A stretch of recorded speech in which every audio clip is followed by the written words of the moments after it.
नमस्कार दोस्तों, आप सभी का बहुत स्वागत है मैथ्स के लेक्चर सीरीज में। दोस्तों, हम लोगों का जो मैथ्स का लेक्चर सीरीज था उसमें हमने इंटीग्रेशन, डेफिनेट इंटीग्रेशन तक देख लिया था। अब ये हमारा लास्ट टॉपिक है, that is application of integration. इसमें हमें दो टॉपिक पढ़ने हैं। अभी हम लोग दो टॉपिक देख रहे हैं, एक area of the Cartesian curve, ठीक है, और फिर देखेंगे एरिया बिटवीन टू कर्व्स। फिर हम देखेंगे पोलर कोऑर्डिनेट्स वगैरह में भी हम लोग थोड़ा सा देखेंगे, और वॉल्यूम इंटीग्रेशन देखेंगे, ठीक है, लाइन इंटीग्रल देखेंगे, कर्व इंटीग्रल, कर्व की लेंथ वगैरह क्या होती है, तो वो सब थोड़ा थोड़ा हम लोग देखेंगे, जैसे अगर कोई क्वेश्चन आ जाता है तो आपसे इजीली बन जाए, ठीक है। तो सबसे पहले देखते हैं कि area of the Cartesian curve. Cartesian coordinate दोस्तों आपने पढ़े होंगे, तीन तरह के कोऑर्डिनेट होते हैं, Cartesian coordinate, spherical coordinate, cylindrical coordinates. Cartesian coordinate मतलब एक्स वाई, अभी हम लोग 2D की बात कर रहे हैं, तो एक्स वाई प्लेन, हमारा सिंपल सा एक्स वाई प्लेन, जिसमें ये हमारा वाई एक्सेस है ऊपर वाला, ठीक है, ये हमारा एक्स एक्सेस है, ठीक है। Y equals to a function of x होता है, ठीक है ना, y equal to a function of x, ठीक है। तो जैसे कोई भी फंक्शन हो सकता है, कोई भी कैसा भी हो सकता है, y equal to x square अगर हम ले लें, ठीक है, ठीक है। तो अगर आपको इसका एरिया निकालना है, अगर आपको इसका एरिया निकालना है between x equal to 0 and x equal to some constant value c, between x equal to 0 some constant value 0 और c के बीच में आपको इसका एरिया निकालना है, मतलब आपको ये निकालना है, ठीक है, ठीक है। तो हम क्या करेंगे, हम क्या कर देंगे, ऑब्वियसली हम जैसे मान लीजिए एक पर्टिकुलर x इक्वल टू, एक पर्टिकुलर x की वैल्यू पे इस छोटे से रेक्टेंगल, एक जो पतला सा मैंने रेक्टेंगल लिया होगा, इस पतले से रेक्टेंगल की हाइट क्या है, इस पतले से रेक्टेंगल की हाइट क्या है, इस पतले से रेक्टेंगल की हाइट है f ऑफ x के बराबर, ठीक है ना।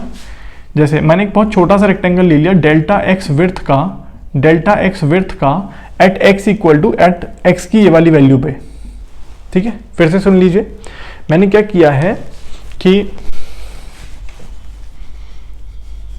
है, एक रेक्टेंगल लिया है बहुत छोटा सा, जिसकी विड्थ है डेल्टा एक्स, ठीक है, और उसकी लोकेशन है एक्स, ठीक है, उसकी लोकेशन है एक्स। तो एट एक्स लोकेशन इस वाले रेक्टेंगल की हाइट क्या हो जाएगी, इस वाले रेक्टेंगल की हाइट क्या हो जाएगी, जो इस ब्लैक वाले कर्व की वैल्यू होगी इस एक्स पे, क्या वैल्यू होगी, एफ ऑफ एक्स के बराबर, ठीक है। तो इस छोटे से रेक्टेंगल का एरिया क्या हो जाएगा दोस्तों, इस छोटे से रेक्टेंगल का एरिया क्या हो जाएगा, height of the rectangle that is F x, width of the rectangle that is delta x, ठीक है। अब अगर आपको 0 से लेकर c तक का एरिया निकालना है, इसका मतलब आपको हर जगह रेक्टेंगल बनाने पड़ेंगे, छोटे छोटे रेक्टेंगल बनाने पड़ेंगे, और सबको अगर मैं ऐड कर दूंगा तो मुझे टोटल एरिया मिल जाएगा, ठीक है। तो फिर या फिर मैं ये बोल सकता हूं, it is equal to integration of f x dot dx, और x की वैल्यू कहां से कहां तक जाएगी, 0 से लेकर c तक, 0 से लेकर c तक। समझ में आ गया, कोई दिक्कत तो नहीं है, ठीक है। That is the area of the curve, ठीक है। तो area of the curve f x is equal to integration x की एक पर्टिकुलर वैल्यू से x की दूसरी वैल्यू तक एफ एक्स डी एक्स, ठीक है। तो आप ऐसे किसी भी कर्व का एरिया इजीली निकाल सकते हैं, ठीक है दोस्तों।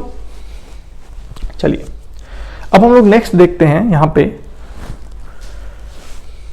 Area between two curves, area between two curves. तो जैसे मान लीजिए दो कर्व है मेरे पास, ठीक है, तो मान लीजिए दो कर्व है इस तरीके से, एक कर्व ये रही, ठीक है, y equal to x square है, मान लीजिए y equal to x square है, और दूसरी है y इक्वल टू 5, दूसरी है y इक्वल टू 5, ठीक है। तो एक है y इक्वल टू 5, ठीक है, दूसरी है y equal to x square, ठीक है, y equal to x square, सही है। तो मुझे इन दोनों के बीच में जो एरिया आ रहा है उसको निकालना है, इन दोनों के बीच में जो एरिया आ रहा है उसको निकालना है, मतलब ये वाला एरिया निकालना है,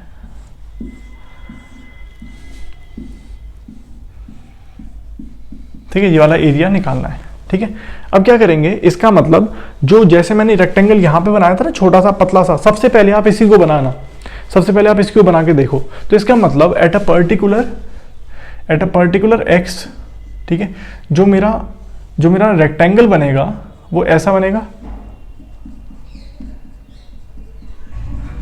ठीक है, ऐसा बनेगा, ठीक है, eight a particular x value जो मेरा रेक्टेंगल बनेगा वो ऐसा बनेगा, ठीक है, ठीक है। रेक्टेंगल की विड्थ क्या है, डेल्टा एक्स, ठीक है, रेक्टेंगल की विड्थ क्या है, डेल्टा एक्स, और रेक्टेंगल की हाइट क्या है, या फिर रेक्टेंगल की ये क्या है, ये है 5 माइनस एक्स स्क्वायर, क्योंकि यहाँ पे y की वैल्यू क्या है 5 और यहाँ पे y की वैल्यू क्या है एक्स स्क्वायर, ठीक है।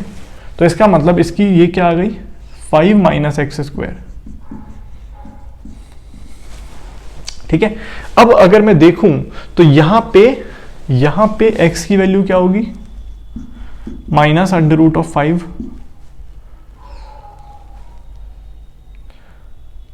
ठीक है, और यहां पे क्या होगी अंडर रूट ऑफ 5 x की वैल्यू, ठीक है। इसका मतलब अब देखो क्या इस रेक्टेंगल की लेंथ ये जो हमने निकाली है ये यहां से लेकर यहां तक इसी इक्वेशन को फॉलो करेगी, एक बार ये और चेक कर लेते हैं, क्या रेक्टेंगल की जो लेंथ है इसी इक्वेशन को फॉलो करेगी यहां से लेकर यहां तक, हाँ बिल्कुल करेगी। आप देख लीजिए सब जगह रेक्टेंगल यही इक्वेशन को फॉलो करेगा। इसका मतलब एरिया आ जाएगा 5 minus x square dx integration minus root 5 से लेकर रूट 5 तक dx, ठीक है। ये आ गया मेरा एरिया इसका, ठीक है। तो इसका मतलब क्या हो गया, जैसे एक और एग्जांपल ले लेता हूं मैं,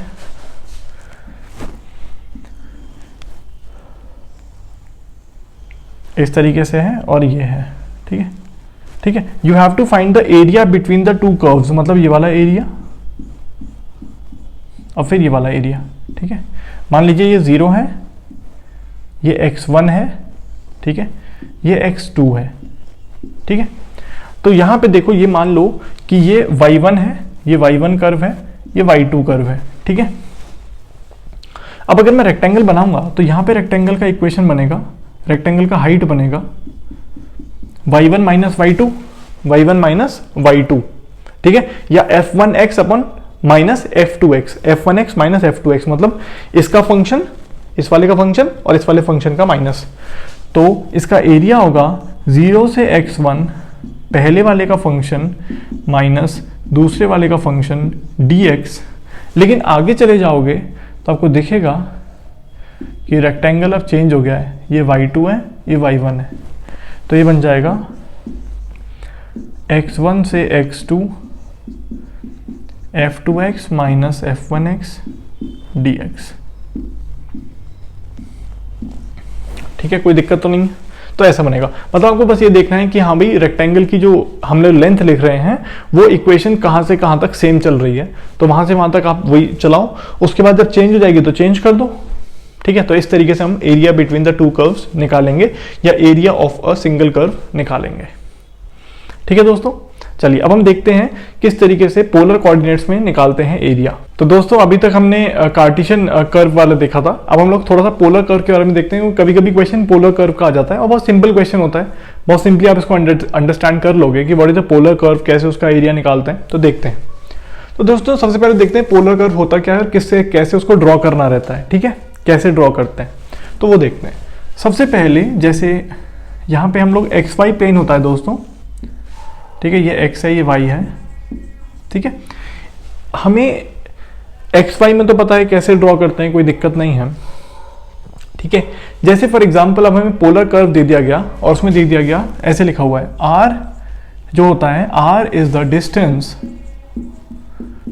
distance from origin, r is the distance from origin, ठीक है, and theta is the angle from the x axis, ठीक है। तो जैसे फॉर एग्जाम्पल अगर आपको किसी में पोलर कर्व लिखी हुई है कि पोलर कर्व लिखी हुई है r इज इक्वल टू 2, ठीक है, ठीक है, r इज इक्वल टू 2, ठीक है। अच्छा थीटा जो वेरी करता है, थीटा वेरीज फ्रॉम 0 टू 2 पाई, ठीक है। तो आप देखोगे कि r इज इक्वल टू 2 का मतलब क्या है कि जो ये कर्व है उस पर जो भी पॉइंट्स आ रहे हैं उनका डिस्टेंस सेंटर से 2 है, उनका डिस्टेंस ओरिजिन से 2 है। फिर से सुन लीजिए, ठीक है। आर क्या होता है, r is the distance of the point from the origin.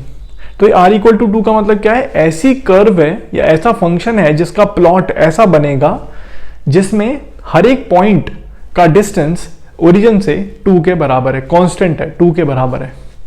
इसका मतलब अगर हम थीटा को 0 से 2 पाई तक वेरी करें, 0 से 2 पाई तक वेरी करें, अगर मैं थीटा इक्वल टू 0 लेता हूं, मतलब पॉइंट मेरा यहां पे थीटा इक्वल टू 0 लिया, ठीक है, थीटा इक्वल टू 0 पॉइंट मेरा यहां पे, ठीक है, ये डिस्टेंस है 2 के बराबर, ठीक है। उसके बाद आप जो नेक्स्ट पॉइंट लोगे वो भी ऐसे ही लोगे, थीटा की किसी पर्टिकुलर वैल्यू पे, ठीक है, थीटा की किसी पर्टिकुलर वैल्यू पे कुछ भी वैल्यू ले लो, लेकिन उसका डिस्टेंस भी 2 होना चाहिए सेंटर से। सिमिलरली ऐसे ही मैं ड्रॉ करता जाऊंगा और 0 से 2 पाई तक थीटा को वेरी करूंगा और मैं देख पाऊंगा कि मेरे लिए बन रहा है सर्कल के बराबर। आया समझ में, मेरे लिए बन रहा है सर्कल के बराबर। थीटा की हर एक वैल्यू पे जो डिस्टेंस फ्रॉम द ओरिजिन है 2 का है, इसीलिए ये बनेगा r equal to 2 is a circle of centre 0 0 and radius 2 आया समझ में। नेक्स्ट पॉइंट एक और देखते हैं एग्जांपल। जैसे मान लीजिए लिखा हुआ है r is equal to 2a cos theta, 2a cos theta, ठीक है, 2a cos थीटा। अब क्या करते हैं, ड्रॉ करते हैं, ये x है, ये y है, ठीक है, ठीक है। तो करते हैं, जैसे मान लो कि थीटा की वैल्यू मैंने 0 रख दी, थीटा की वैल्यू 0 मतलब x एक्सिस पे हूं मैं, थीटा की वैल्यू 0 कर दी मैंने, तो r इज इक्वल टू 2 मतलब उस वाले पॉइंट पे थीटा इक्वल टू 0 पे जो डिस्टेंस फ्रॉम ओरिजिन है वो क्या है, 2 है, 2a है, 2a, ठीक है। सिमिलरली मैंने क्या किया, थीटा को इंक्रीज किया, थीटा को इंक्रीज किया, ठीक है, थीटा इक्वल्स टू मान लो पाई बाय 4 रख दिया, theta equals to pi by 4 रख दिया, तो ये क्या आ जाएगा, theta equals to pi by 4 मतलब थीटा इक्वल्स टू 0 मतलब यहाँ पे थे, theta equals to pi by 4 मतलब यहाँ से पाई बाय 4, ठीक है। तो पॉइंट कहाँ पे जाएगा, ओरिजिन से कितना डिस्टेंस है इसका, 2a डिवाइड बाय √2 मतलब √2a के बराबर है, ठीक है, √2a के बराबर है, ठीक है। उसके बाद अगर मैंने theta equal to pi by 2 रख दिया, theta equal to pi by 2 मतलब y एक्सिस, क्योंकि x एक्सिस से पाई बाय 2 डिस्टेंस या पाई बाय 2 के एंगल पे y एक्सिस, ठीक है। तो पाई बाय 2 रख दूंगा तो r इक्वल टू 0 आ जाएगा, मतलब ऐसा पॉइंट आएगा जिसका ओरिजिन से डिस्टेंस 0 है, मतलब पॉइंट यहां पे कहीं आएगा, ठीक है। तो 0 पे यहां पे पॉइंट है, पाई बाय 2 पे यहां पे है, पाई पे यहां पे है, ठीक है। तो इसका मतलब जो मेरा पॉइंट्स बनेंगे वो कुछ इस तरीके से बनेगा, सही है, कुछ इस तरीके से बनेगा, ठीक है। तो ये हमने वेरी किया थीटा 0 से पाई बाय 2, ठीक है। ऐसे ही मैं अगर थीटा 0 से माइनस पाई बाय 2 वेरी करूंगा, 0 से माइनस पाई बाय 2 वेरी करूंगा, जैसे माइनस पाई बाय 4 करूंगा तो नीचे आ जाएगा, ठीक है ना।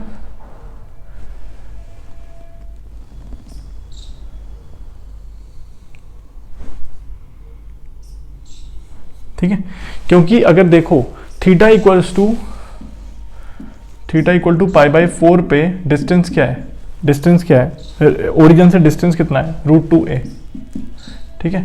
थीटा इक्वल टू 0 पे कितना है, 2a, theta equal to pi by 2 पे कितना है, 0, फिर theta equal to minus pi by 4 मतलब नीचे की तरफ, theta equal to minus pi by 4 मतलब नीचे की तरफ, ठीक है।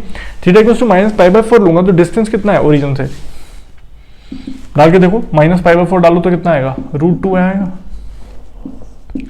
माइनस पाई बाय 2 डालूंगा तो 0 आएगा, इसका मतलब यहां पे आ गया। अब मैं आगे करता हूं, एंगल को और आगे बढ़ाता हूं, ठीक है। देखो ध्यान देना, मैंने क्या किया, अब थीटा ले लिया 3 पाई बाय 4, थीटा ले लिया 3 पाई बाय 4, ठीक है। 3 पाई बाय 4 जब मैं यहां पे डालूंगा, ठीक है, theta equal to 3 pi by 4 जब यहां पे डालूंगा तो मेरा r का वैल्यू कितना आएगा, देख रहे हो आप, माइनस √2a आएगा, माइनस √2a मतलब theta equal to 3 pi by 4 की डायरेक्शन में माइनस √2a मूव करूं मैं, तो माइनस √2a इस डायरेक्शन में मूव करने का मतलब क्या है, इसके अपोजिट मूव करूंगा इस डायरेक्शन में, तो इसी वाले पॉइंट पे आऊंगा। फिर से सुन लो, theta equal to 3 pi by 4 मतलब यहां पे मुझे √2a मूव करना है इसके अपोजिट डायरेक्शन में, क्योंकि माइनस √2a है डिस्टेंस, तो पीछे की तरफ मूव करूंगा, पॉइंट मेरा यहीं पे आ जाएगा। इसका मतलब यहां पे नहीं आएगा पॉइंट, पॉइंट यहां पे आएगा। Similarly theta equal to pi, theta equal to pi मतलब ये वाला एंगल, इस वाले पे, यहाँ पे इस वाले एक्सिस पे थीटा इक्वल टू पाई जब डालूंगा तो डिस्टेंस आएगा -2a, मतलब पाई डायरेक्शन में -2a मूव करना है, मतलब इसके अपोजिट मूव करना है, मतलब पॉइंट आएगा यहाँ पे। ठीक है, इसका मतलब यहाँ पे जो पॉइंट्स आने चाहिए थे, यहाँ पे जो पॉइंट्स इस तरफ हमें दिखने चाहिए थे वो दिख रहे हैं नीचे की तरफ। ठीक है, और फिर इसीलिए अगर हम देखेंगे और नीचे की तरफ मूव करेंगे, एंगल अगर यहाँ पे लूंगा मैं, ठीक है, तो वो दिखेगा मुझे पॉइंट यहाँ पे। समझ में आ रहा है? इसका मतलब यही सर्कल रिपीट हो जाएगा फिर से। तो r is equal to 2a cos theta बनता है इस तरीके से, और ये डायरेक्टली आपसे क्वेश्चन पूछा जा सकता है। ठीक है, r equal to 2a cos theta को कैसे प्लॉट किया जाए, समझ में आ गया? ठीक है, देखो 0 से π/2 ड्रॉ किया ये, ठीक है, 0 से -π/2 ये ड्रॉ किया। फिर अगर हम लोग π/2 से पाई तक जा रहे हैं तो हमें दिख रहा है कि वो जो पॉइंट्स आ रहे हैं उनका डिस्टेंस नेगेटिव आ रहा है, इसका मतलब पीछे की तरफ जा रहे हैं वो पॉइंट्स, ऐसे इधर ड्रॉ हो रहा है फिर से। सिमिलरली यहाँ पे देखेंगे तो डिस्टेंस पीछे की तरफ नेगेटिव आएगा, तो मतलब पीछे की तरफ जा रहे पॉइंट्स, तो ऐसे, तो यही सर्कल फिर से रिपीट हो जाएगा। तो r equal to 2a cos theta ऐसे ड्रॉ किया जाता है। आगे समझ में? ठीक है, तो ऐसे हम ड्रॉ कर सकते हैं। देखिए दोस्तों, area of the polar curve, अगर हमें कोई भी पोलर कर्व दे रखी है, जैसे ये कर्व दे रखी है, ठीक है, तो इसका मुझे अगर एरिया निकालना है तो ये होता है इसका मेथड।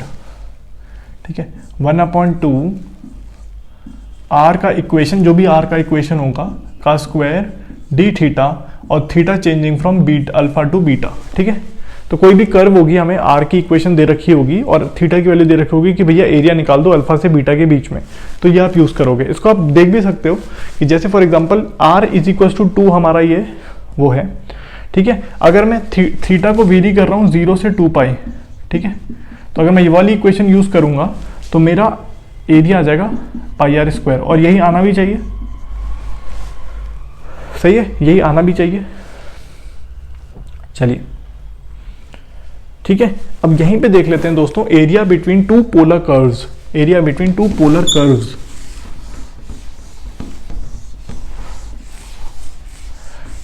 ठीक है, बिल्कुल सेम है, उसमें कोई दिक्कत नहीं आएगी आपको।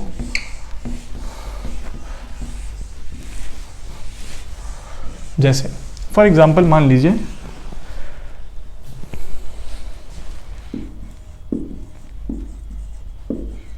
Area between two polar curves.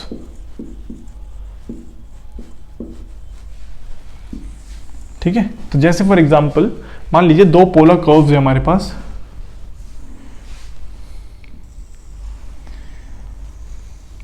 एक है r इज इक्वल टू 2, ठीक है, ठीक है, और दूसरी है हमारी r is equal to 4 cos theta. ठीक है, तो जैसे अभी हमने बनाई थी cos थीटा वाला, तो बनाया था अभी हमने, तो इस तरीके से बनेगा। ठीक है, तो एरिया बिटवीन कितना आया, इतना आया। ठीक है, अच्छा अब ये बताओ ये कौन से एंगल पे टकराएंगे ये दोनों। ठीक है, कहाँ पे टकरा रहे होंगे, कितना होगा थीटा की वैल्यू, कितना होगा ये थीटा की वैल्यू, जहाँ पे ये दोनों बराबर हो जाए, इसका मतलब 4 cos theta is equal to r हो जाए, मतलब थीटा की वैल्यू क्या हो गई, सॉरी, इज इक्वल टू 2 हो जाए। ठीक है, थीटा की वैल्यू क्या हो गई, या cos थीटा क्या हो गया 1/2, थीटा हो गया 60 डिग्री। ठीक है, 60 डिग्री, और ये हो गया नीचे वाला -60 डिग्री। ठीक है, तो मुझे ये बीच का एरिया निकालना है, बीच का एरिया निकालना है। ठीक है,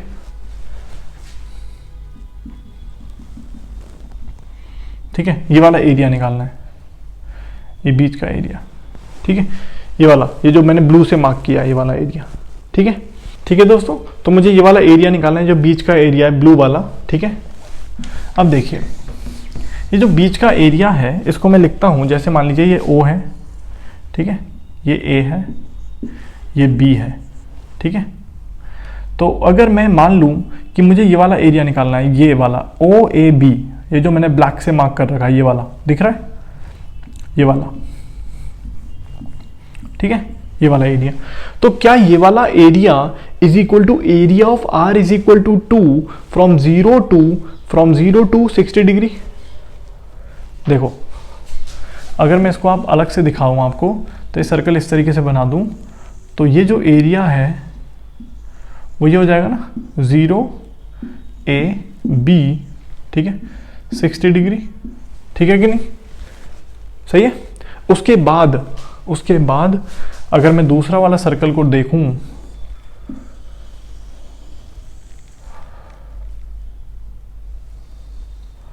ये वाला एरिया, ये B पॉइंट है, ये O पॉइंट है, मान लो ये C पॉइंट है, ठीक है, ये C पॉइंट है, यहाँ पे C बना देता हूँ, ठीक है, ये वाला एंगल। तो इसका मतलब ये जो टोटल एरिया मुझे निकालना है OABC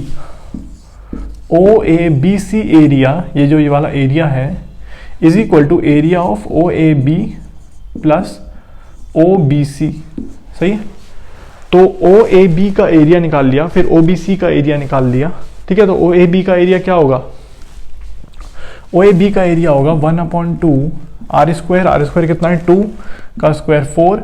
एंगल कहाँ से कहाँ तक जा रहा है, 0 से, ऑब्वियसली यहाँ पे डिग्रीज जो है रेडियंस में डालते हैं, तो 60 डिग्री क्या लिखूंगा मैं,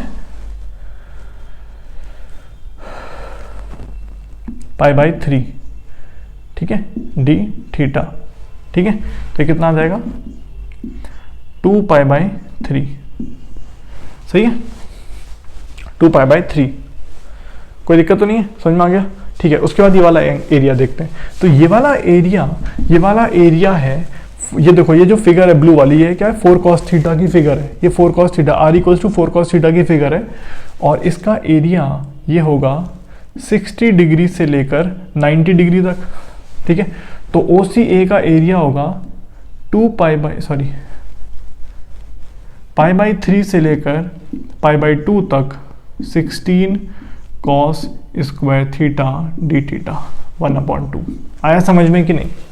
देखो अगर मैं देखूं तो R की वैल्यू यहाँ पे OB कितनी है, OB पे कितनी है 60 डिग्री पे OB पे, ठीक है। उसके बाद मैं थीटा को वेरी कर रहा हूँ कहाँ तक, थीटा को वेरी कर रहा हूँ 60 से लेकर 90 तक, ठीक है। तो ये वाला एरिया आ जाएगा मेरे पास, तो ये आ गया, आया समझ में, ठीक है। तो बस इसको सॉल्व कर देते हैं,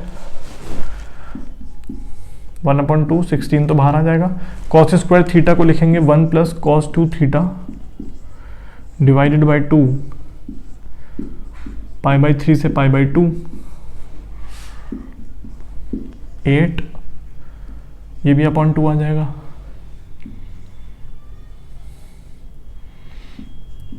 π/2 - π/3, और ये आ जाएगा, cos का इंटीग्रेशन क्या होता है साइन, सही है। तो sin 2 थीटा आएगा यहाँ पे, sin 2 थीटा /2, ठीक है, π/3 π/2। चलिए सॉल्व कर लेते हैं इसको। π/2 - π/3 क्या होता है 90 डिग्री - 60 डिग्री, कितना बनेगा π/6, ठीक है। तो यहाँ जाएगा 4 × π/6 प्लस 1/2 sin 2 थीटा 2 × π/2 डालूंगा तो 0 आएगा, ठीक है, और 2 π/3 डालूंगा यहाँ पे, तो 2 π/3 मतलब 120 डिग्री, ठीक है। तो ये बनेगा 0 - √3/2, सही है। तो ये बन गया, इसका एरिया आ गया 2 π/3, इसका एरिया आ गया मेरे पास, ये भी 2 π/3 बन रहा है, ठीक है। तो इसका मतलब इसका एरिया आ गया 2 π/3 प्लस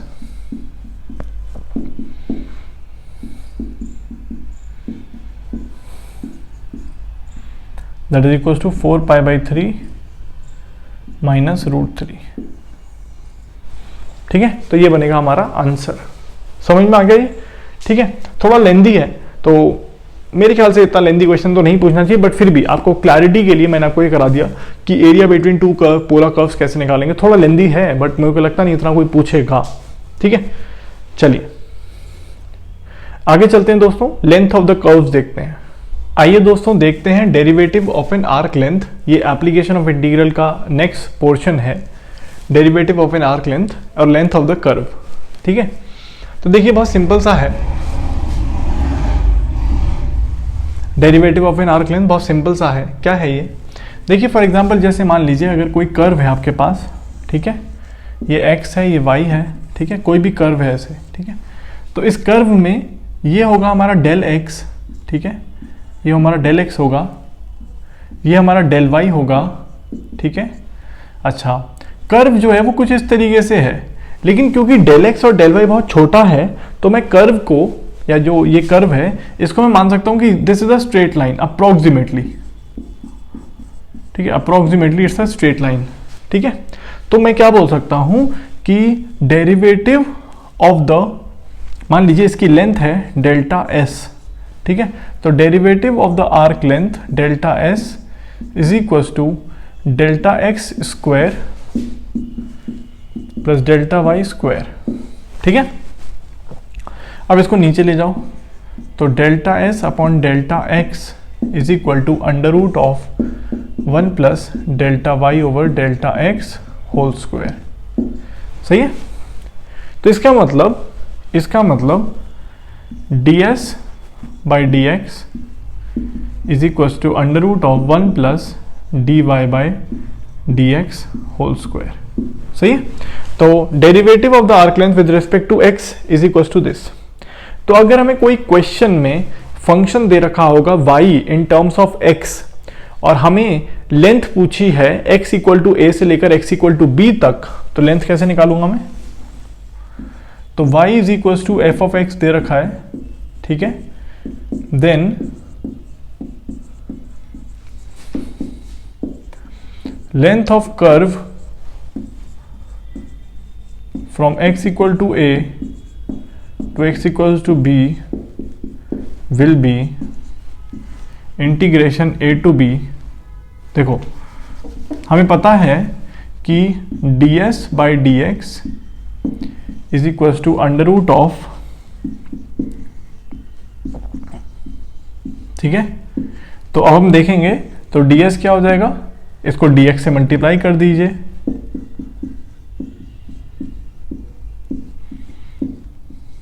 ठीक है, और फिर आप दोनों तरफ इंटीग्रेट मार दीजिए x के टर्म्स में। ऑब्वियसली यहाँ पे x के टर्म्स में इंटीग्रेशन होगा a से लेकर b तक, और हमें कर्व की लेंथ मिल जाएगी,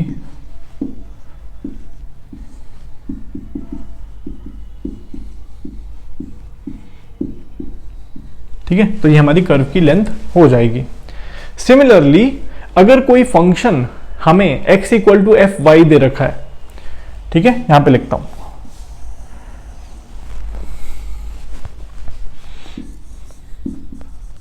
सिमिलरली अगर हमें कोई f is equal to x is equal to f y दे रखा है, ठीक है, तो इन दैट केस आप सेम चीज अप्लाई करोगे, तो आपकी कर्व लेंथ या ds आ जाएगा, ds बाई डी वाई आ जाएगा under root of 1 plus d x over d y whole square, ठीक है।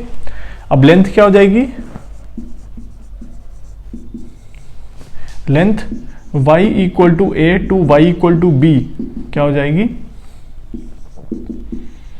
a to b under root of 1 plus d x by d y whole square d y, सही है। ऐसे कर लेंगे, simple है, समझ में आ गया, ठीक है। तो इस तरीके से हम लोग दो चीजें देख सकते हैं। एक और पॉइंट यहां पे ऐड करता हूं, ठीक है, यहां पे लिख देता हूं, ये रब कर देता हूं, ठीक है, ये आपने लिख लिया होगा, ठीक है। मान लीजिए कि किसी क्वेश्चन के अंदर हमें दे रखा है थर्ड है, ठीक है ना, पहला वो हो चुका है जो हमने देखा था, ये दूसरा है और ये तीसरा पॉइंट है। यहां पे मान लीजिए x जो है वो f ऑफ t है, मतलब फंक्शन ऑफ t है, y is also a function of t, ठीक है ना, y x equals to f t, y equals to phi t, ठीक है। तो ds क्या होगा, ds over d t is equals to under root of dx over dt whole square dy over dt whole square, ठीक है। अब अगर मुझे लेंथ निकालनी है कर्व की, लेंथ क्या हो जाएगी, इंटीग्रेशन, ठीक है, under root of dx over dt whole square plus dy over dt whole square dt, और t को t के टर्म्स में इंटीग्रेशन होगा यहाँ पे, टी ए वेरिएबल है, ठीक है, तो यहाँ पे टी की वैल्यू ए से लेकर बी तक चेंज हो रही है, ठीक है। तो length of the curve when t is varying from A to B is this. Clear हो गया?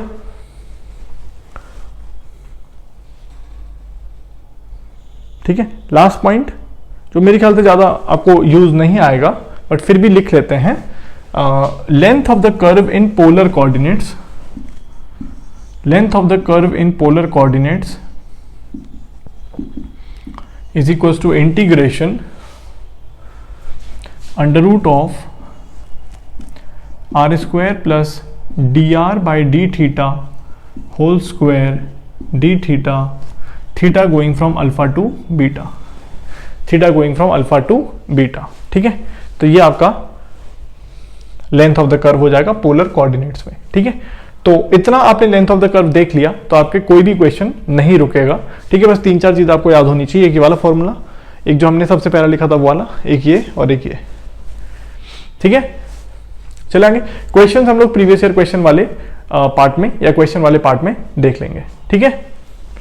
चलिए अभी हमारा बहुत इंपॉर्टेंट टॉपिक रह रहा है एक वॉल्यूम बाय रोटेशन या रिवॉल्यूशन, पहला। दूसरा, हम लोगों को जैसे कभी क्वेश्चन दे रखा होता है और हमें ऑर्डर ऑफ इंटीग्रेशन चेंज करना होता है, वो बहुत इंपॉर्टेंट है। तो ये दो चीजें देख लेते हैं, ठीक है दोस्तों। चलते हैं आगे। आइए दोस्तों, नेक्स्ट टॉपिक है हमारा वॉल्यूम बाय रिवॉल्यूशन। तो जैसे फॉर एग्जांपल मान लीजिए कि आपके पास कोई भी एक कर्व है y equal to f x, ठीक है ना, y equal to f x कोई भी एक कर्व है, इस तरीके से कर्व है, ठीक है। आपने क्या किया, इसको पूरे ऐसे रिवॉल्व किया, ठीक है, ऐसे घुमाया, इस पूरे कर्व को इस तरीके से ऐसे घुमाया x के रेस्पेक्ट में, x के रेस्पेक्ट में, ठीक है। तो आपको एक वॉल्यूम मिलेगा। थोड़ा छोटा कर देता हूं इसको, ठीक है। इस तरीके से आपने इसको घुमाया तो आपको एक वॉल्यूम मिलेगा। तो इसका वॉल्यूम कैसे निकालेंगे? तो अगर आप किसी भी कर्व को y equal to f x को रिवॉल्व कर रहे हैं अराउंड x एक्सेस, तो इसका वॉल्यूम होता है, इसका वॉल्यूम होता है इंटीग्रेशन x की कौन सी वैल्यू से कौन सी वैल्यू तक, a से लेकर b तक, ठीक है। इंटीग्रेशन a से लेकर b तक पाई y स्क्वायर dx, ठीक है, पाई y स्क्वायर dx। सही, कोई टेंशन नहीं है। सिमिलरली मान लीजिए आपके पास कोई एक कर्व है इस तरीके से, ठीक है,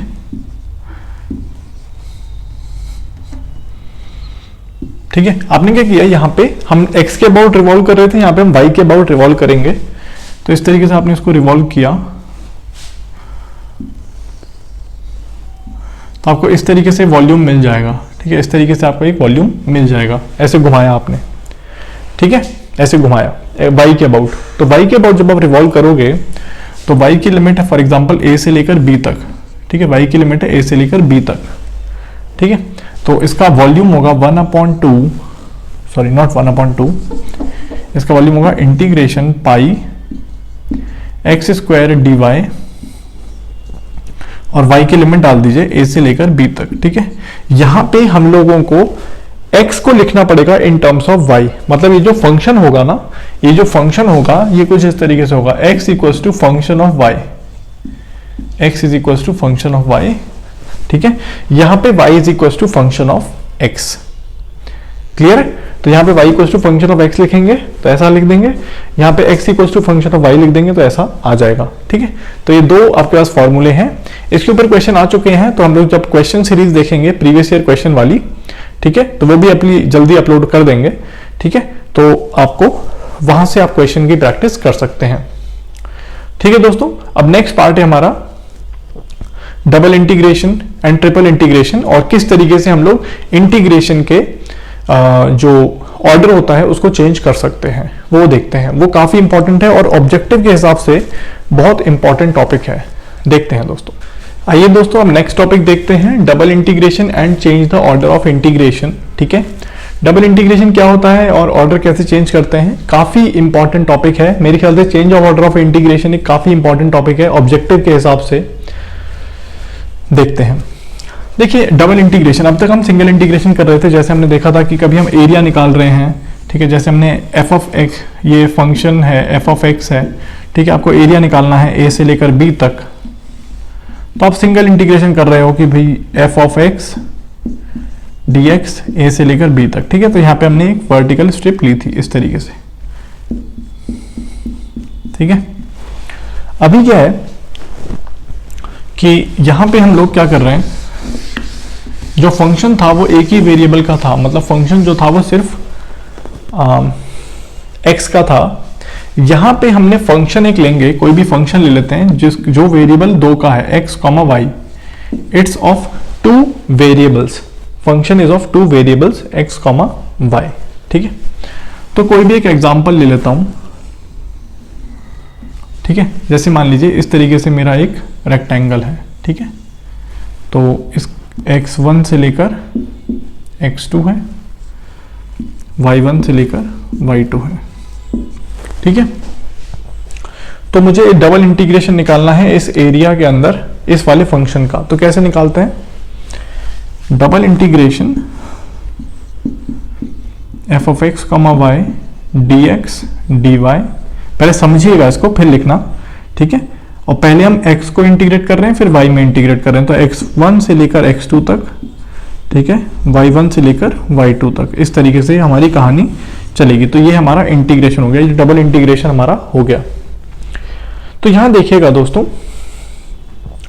कि पहले समझ लो इसको, देखो हम यहां देखो, ये देखो, सबसे पहले आप अंदर वाले इंटीग्रेशन को देखो, तो x1 से लेकर x2 तक dx है, dx, x1 से लेकर x2 तक dx, ठीक है। तो इसका मतलब ये क्या है, ये क्या है, it is a horizontal strip, it is a horizontal strip, ठीक है, ये एक हॉरिजॉन्टल स्ट्रिप है, ठीक है, जिसकी लेंथ है x1 से लेकर x2 तक, ठीक है, और उसमें बीच में फंक्शन की वैल्यू चेंज हो रही है, ठीक है, बीच में फंक्शन की वैल्यू चेंज हो रही है। मान लो इस फंक्शन को अभी मैं हटा देता हूं जस्ट फॉर सिंप्लिसिटी, इसको हटा के इसको 1 कर देता हूं, इसको 1 कर देता हूं, ठीक है, इससे आपको थोड़ी आसानी होगी समझने में, ठीक है। इस फंक्शन को हटा दिया मैंने, तो यहाँ पे 1 है, तो इंटीग्रेशन x1 से लेकर x2 dx क्या शो कर रहा है, ये एक हॉरिजॉन्टल स्ट्रिप शो कर रहा है, ठीक है, जो x1 से लेकर x2 तक है, ठीक है। देख लो जब आप इंटीग्रेट करोगे तो क्या आपके पास क्या लेंथ आ जाएगी, x2 माइनस x1 आ जाएगी। इसका मतलब ये एक हॉरिजॉन्टल स्ट्रिप है जिसकी लेंथ है x1 से लेकर x2 तक, ठीक है। उसको आपने dy से मल्टीप्लाई कर दिया है, उसको आपने dy से मल्टीप्लाई कर दिया है। उसका मतलब ये एक रेक्टेंगल बन गया, ये एक रेक्टेंगुलर स्ट्रिप बन गई जिसकी लेंथ है x1 से लेकर x2 तक और उसकी विड्थ है dy, उसकी विड्थ है dy। फिर से सुन लो, अंदर वाला क्या शो कर रहा है, इस वाले, इसके अंदर, इस वाले इंटीग्रेशन को मैंने हटा दिया, ठीक है। इसके अंदर क्या है, क्या लिखा हुआ है, मैं वही दिखाने की कोशिश कर रहा हूं। माई x1 से x2, 1 तो कोई भी यहाँ पे फंक्शन हो सकता था, dx, ये क्या है, it's a horizontal strip of length x2 minus x1, और dy क्या शो कर रहा है, dy शो कर रहा है उस वाले हॉरिजॉन्टल स्ट्रिप की विड्थ। तो एक रेक्टेंगल आ गया हमारे पास। अब ये बताओ कि मुझे इस बड़े रेक्टेंगल का एरिया निकालना है इस छोटे रेक्टेंगल को यूज करके। तो देखो छोटा रेक्टेंगल x2 से x1 तक है या x1 से x2 तक है, विड्थ इसकी dy है। अब अगर मैं dy को y1 से y2 तक चेंज कर दूं या वेरी करा दूं, y1 से y2 तक वेरी करा दूं, तो मुझे इस पूरे रेक्टेंगल का एरिया मिल जाएगा। तो वही किया है मैंने, ठीक है, वही किया है मैंने, ठीक है, समझ में आ गया। तो अंदर वाला क्या शो कर रहा है, ये इंपॉर्टेंट है, वहां पे काम आएगा चेंज ऑर्डर ऑफ इंटीग्रेशन में, ठीक है। तो सबसे पहले मैं आपको बता दूं व्हाट इज डबल इंटीग्रेशन।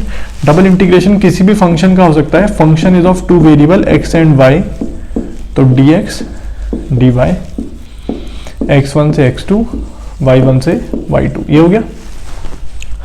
तो फॉर सिंप्लिसिटी मैंने इसको 1 मान लिया, ये dx, तो ये क्या है, हॉरिजॉन्टल स्ट्रिप जिसकी विड्थ है x2 माइनस x1, जिसकी लेंथ है x2 माइनस x1, विड्थ है dy, और dy को आप वेरी कर दोगे y1 से y2, तो पूरे रेक्टेंगल का एरिया आपको मिल जाएगा, ठीक है।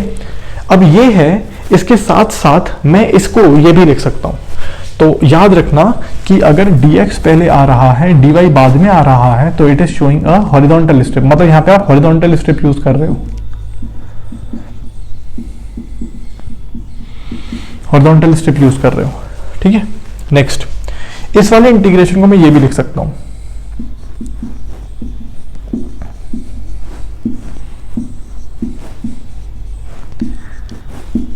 देखिए ये मतलब मैंने ऑर्डर चेंज कर दिया, पहले dy कर दिया फिर dx कर दिया। अब यहां देखो अंदर क्या है, अंदर क्या लिखा है, पहले इंटीग्रेशन के अंदर क्या लिखा हुआ है, ये क्या है, this is a vertical strip of length y2 minus y1 and width dx, ठीक है। It is a vertical strip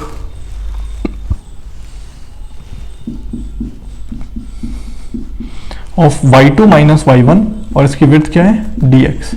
और अगर मैं dx को x1 से x2 तक वेरी करा दूं तो पूरे रेक्टेंगल का एरिया मुझे मिल जाएगा। समझ में आ गया? ये है पूरी कहानी, ठीक है। अब इसका मतलब क्या है, मैं ऑर्डर कैसे भी रख सकता हूं, ठीक है ना, कोई दिक्कत नहीं है। जैसे x1 से x2 था तो यहां से y1 से y2 कर दूंगा, x1 से x2 कर दूंगा, ठीक है। मैं ऑर्डर चेंज कर सकता हूं, ठीक है। लेकिन ऑर्डर चेंज करते समय कभी कभी हमें लिमिट्स को थोड़ा ध्यान में रखना होता है। यहां पे लिमिट का कोई दिक्कत नहीं है क्योंकि रेक्टेंगल है तो कोई इशू नहीं है, लेकिन कभी कभी इशू आता है तो वो हम देखते हैं, ठीक है। समझ में आ गया what is double integration? Double integration मतलब कोई भी फंक्शन दे रखा होगा दो वेरिएबल का, dx dy कर देंगे, dx को वेरी करा देंगे x की रेंज पे और dy को वेरी करा देंगे y की रेंज पे, ठीक है।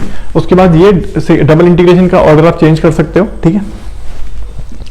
तो ये है पूरा, तो ये मैंने थोड़ा आपको समझाया कि अगर ये है तो आपकी हॉरिजॉन्टल स्ट्रिप है, अगर ये है तो आपकी वर्टिकल स्ट्रिप है। ये काम आएगा अभी, ठीक है। अभी एक एग्जांपल लेंगे ना तो काम आएगा, ठीक है। अब एक एग्जांपल करते हैं, चेंज ऑर्डर ऑफ इंटीग्रेशन, और उससे आपको पूरी कहानी समझ में आ जाएगी। मैंने ये आपको हॉरिजॉन्टल और वर्टिकल स्ट्रिप क्यों बताया। तो दोस्तों देखिए, ये बहुत अच्छा एग्जांपल है चेंज ऑर्डर ऑफ इंटीग्रेशन को एक्सप्लेन करने के लिए। सबसे पहले हमें ये एग्जांपल दे दिया गया, बोला भाई इसका ऑर्डर चेंज कर दो, मतलब इसके पहले dx है फिर dy है, फिर हमें dy पहले लिखना है फिर dx लिखना है। उसके लिए सबसे पहले मुझे रीजन निकालना पड़ेगा कि कौन से रीजन में इंटीग्रेशन हो रहा है। जैसे यहाँ तो सिंपल था कि भाई रेक्टेंगल है, x1 x2 y1 y2 दे रखे हैं तो कोई दिक्कत नहीं है। यहाँ तो मुझे सबसे पहले रीजन ऑफ इंटीग्रेशन निकालना पड़ेगा। देखिए यहां देखिएगा, सबसे पहले मैं देखूं कि देखो यहां पे हो क्या रहा है, dy क्या है, dy बाहर है, dx अंदर है। इसका मतलब इसने जो भी रीजन लिया होगा, उसमें से स्ट्रिप कौन सी ली है, पहले इस वाले केस में इसने स्ट्रिप कैसे ली है, हॉरिजॉन्टल स्ट्रिप है। क्यों? क्योंकि इसने दे रखा है हॉरिजॉन्टल स्ट्रिप में, हॉरिजॉन्टल स्ट्रिप के बारे में इसने दे रखा है कि हॉरिजॉन्टल स्ट्रिप की जो विड्थ है, हॉरिजॉन्टल स्ट्रिप की जो विड्थ है वो कहां से कहां तक चेंज हो रही है। हॉरिजॉन्टल स्ट्रिप की जो विड्थ है, जो x के डायरेक्शन में उसकी विड्थ है या लेंथ है, कुछ भी बोल लो, ठीक है, वो 0 से लेकर √a² माइनस y² तक जा रही है, ठीक है। तो जो हॉरिजॉन्टल स्ट्रिप की जो विड्थ है वो 0 से लेकर √a² माइनस y² तक जा रही है, ठीक है, ठीक है। और हमारी उसकी विड्थ क्या हो गई, ये क्या हो गई, dy हो गई, ठीक है। तो जो इसने हॉरिजॉन्टल स्ट्रिप यूज करी उसके पैरामीटर्स ये रहे, 0 से लेकर √a² माइनस y² और ये dy है, ठीक है। तो ये इसका dy हो गया, ठीक है। पहले हम देखते हैं कि x की वैल्यू 0 से लेकर √a² माइनस y² तक जा रही है, और उसके बाद देखो dy हमने ले लिया। अब y की रेंज कहां से कहां तक है, देखो लिखा हुआ है dy, y की रेंज कहां से कहां तक है, -a से लेकर a तक, ठीक है। तो y की रेंज है -a से लेकर a तक, x की रेंज है 0 से लेकर √a² माइनस y² तक, ठीक है। तो सोचो जब y की वैल्यू 0 होगी तो इसका मतलब इसकी रेंज कहां तक जाएगी, a तक जाएगी, ठीक है। जब y की वैल्यू a होगी तो x की रेंज कहां तक जाएगी, 0 तक जाएगी, क्योंकि डाल के देख लो, -a होगी तो 0 तक जाएगी। तो आपको दिखेगा कि हाँ भाई ये एक सेमी सर्कल टाइप का बनेगा, ठीक है। क्योंकि x is equal to, x की जो रेंज है वो है under root of a square minus y square. आप इसको जब ले आओ तो x square plus y square is equal to a square आ जाएगा। ठीक है, तो इसका मतलब जो हॉरिजॉन्टल हमने स्ट्रिप ली है इस वाले केस में वो 0 से लेकर under root of a square minus y square तक जाएगा, और y की रेंज होगी माइनस ए से लेकर a तक। समझ में आ गया? अब मुझे चेंज ऑर्डर ऑफ इंटीग्रेशन करना है। ठीक है, मतलब अब मुझे हॉरिजॉन्टल से वर्टिकल स्ट्रिप लेके आनी है। अब मुझे वर्टिकल स्ट्रिप का इस्तेमाल करना है। ठीक है, और जब मैं वर्टिकल स्ट्रिप का इस्तेमाल करूंगा ये वाली, ठीक है, तो ये इंटीग्रेशन हो जाएगा, integration f of x comma y dy और बाहर आएगा dx। ठीक है, बाहर आएगा dx। अब देखो ये वाली हॉरिजॉन्टल, ये जो वर्टिकल स्ट्रिप है ये कहां से कहां तक वेरी करेगी। x is equal to under root of a square minus y square, ये आ गया। तो अगर मैं y की रेंज देखूं x के टर्म्स में, तो y is equal to under root of a square minus x square plus minus. इसका मतलब y की वैल्यू है under root of a square minus x square, नीचे है minus under root a square minus x square. तो मैं देखूंगा कि जो हॉरिजॉन्टल स्ट्रिप की जो लेंथ आ रही है वो आ रही है अंडर रूट ऑफ, ठीक है, ये आ गया। उसके बाद अब ये देखो x ये हमारा dx है, ये हमारा dx है, ये हमारा dx है। अब dx कहां से कहां तक वेरी हो सकता है, देख रहे हो इस पूरे रीजन के अंदर x कहां से कहां तक वेरी हो सकता है, x can vary from 0 to a।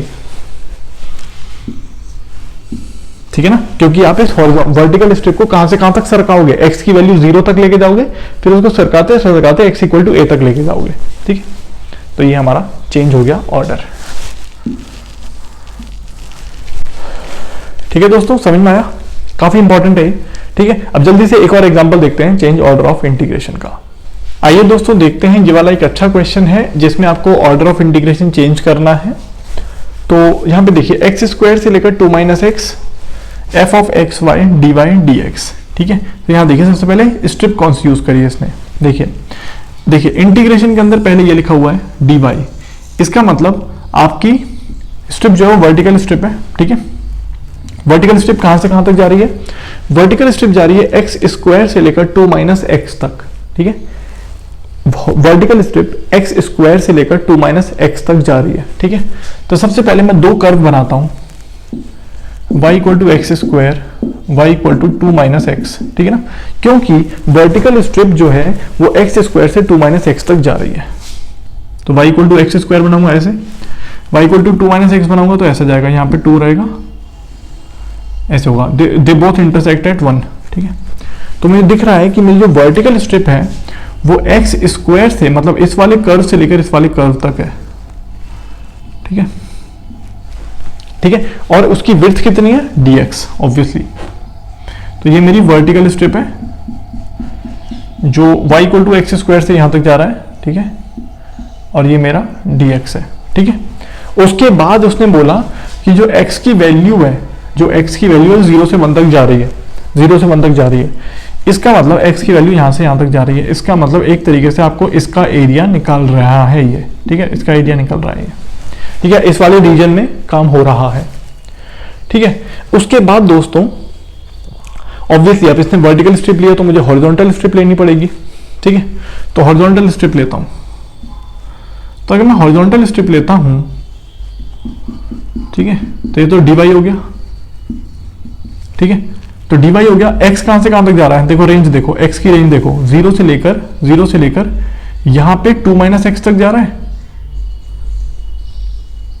0 से लेकर 2 माइनस एक्स तक जा रहा है। या फिर मुझे y के टर्म्स में डालनी पड़ेगी ना, ये तो y equal to 2 minus x है, तो x क्या होगा 2 माइनस वाई। ठीक है, तो 2 माइनस वाई तक जा रहा है, 0 से लेकर 2 माइनस वाई तक जा रहा है ये। ठीक है, उसके बाद लेकिन ये यहां पे चेंज हो जाएगा, जो हमारी हॉरिजॉन्टल स्ट्रिप है वो y की वैल्यू 2 से लेकर 1 तक, तो हमारी जो हॉरिजॉन्टल है वो उसकी विड्थ रहेगी 0 से लेकर 2 माइनस वाई तक, लेकिन y की वैल्यू 1 से छोटी होने पे वो यहां तक जाएगा। ठीक है, 0 से लेकर 0 से लेकर ये कहां तक जा रहा है, अगर आप देखो x को y के टर्म्स में लिखोगे तो कितना आएगा, अंडर रूट ऑफ y तक जा रहा है। समझ में आ रहा है? ठीक है, तो इसका मतलब आपको दो पार्ट में करना पड़ेगा ये। ठीक है, तो जब आप हॉरिजॉन्टल स्टेप यूज करोगे तो आप देखोगे f ऑफ एक्स वाई, ठीक है, dx, ठीक है। अब जब dx लिख रहे हो तो आपको ऑब्वियसली जो लिमिट होगी वो y के टर्म्स में होनी चाहिए, उसमें कोई x का टर्म नहीं होना चाहिए ऑब्वियसली। ठीक है, तो जब आप इंटीग्रेट करोगे तो ये 0 से लेकर 2 - y तक जा रहा है, ठीक है, और dy कर दिया, और y की लिमिट कहां से कहां तक है इस वाले केस में, 1 से लेकर 2 तक, प्लस 0 से लेकर अंडर रूट y कर दिया, नीचे वाली स्टेप ले ली, f x y dx dy, और y की वैल्यू 0 से 1 तक। ठीक है, तो यह है पूरा हमारा चेंज ऑफ इंटीग्रेशन का ऑर्डर चेंज हो गया, हमने इंटीग्रेशन का ऑर्डर चेंज कर दिया। ठीक है, समझ में आ गया दोस्तों? चलिए, तो अभी इतनी कहानी काफी है। ठीक है, अब बस हमारा लास्ट एक बहुत छोटा सा, मतलब मुझे बस फॉर्मूला बताना है, double integration in polar coordinate. ठीक है, उसके बाद हम लोग ये इंटीग्रेशन वाला टॉपिक खत्म कर देंगे और ये थ्योरी पार्ट ऑफ इंटीग्रेशन खत्म होगा। इसके बाद क्वेश्चंस पार्ट अपलोड हो जाएंगे। ठीक है, उसके बाद हम शुरू करेंगे वेक्टर कैलकुलस। ठीक है दोस्तों, चलिए आप सभी का बहुत बहुत धन्यवाद दोस्तों। जल्दी से हम वो वाला एक क्वेश्चन या एक फॉर्मूला जो हमारा पोलर कोऑर्डिनेट का है, double integration in polar coordinate, वो देख लेते हैं। चलिए दोस्तों, जो हमारा इसका लास्ट पोर्शन है वो है डबल इंटीग्रेशन इन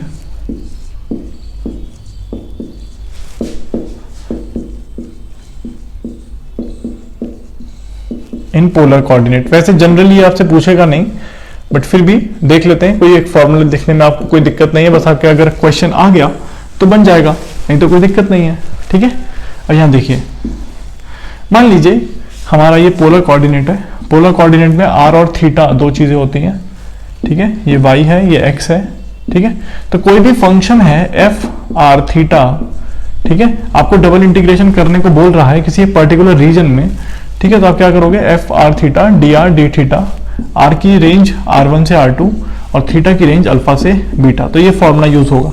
वैसे जनरली ये पूछता नहीं है और कभी PYQs में आया भी नहीं है, बट फिर भी आप क्वेश्चन अगर आ गया तो बन जाएगा, इसलिए आप ये फॉर्मूला लिख लीजिए। ठीक है दोस्तों, चलिए, तो अब हम लोग PYQs वाले पोर्शन में इंटीग्रेशन को खत्म करेंगे। ठीक है, अब हम लोग थ्योरी पार्ट में वेक्टर कैलकुलस शुरू करेंगे दोस्तों। आप सभी का बहुत बहुत धन्यवाद दोस्तों। ठीक है, मैथ्स के सारे लेक्चर्स हम लोग खत्म करने की कोशिश करेंगे जल्दी से जल्दी। Thank you very much.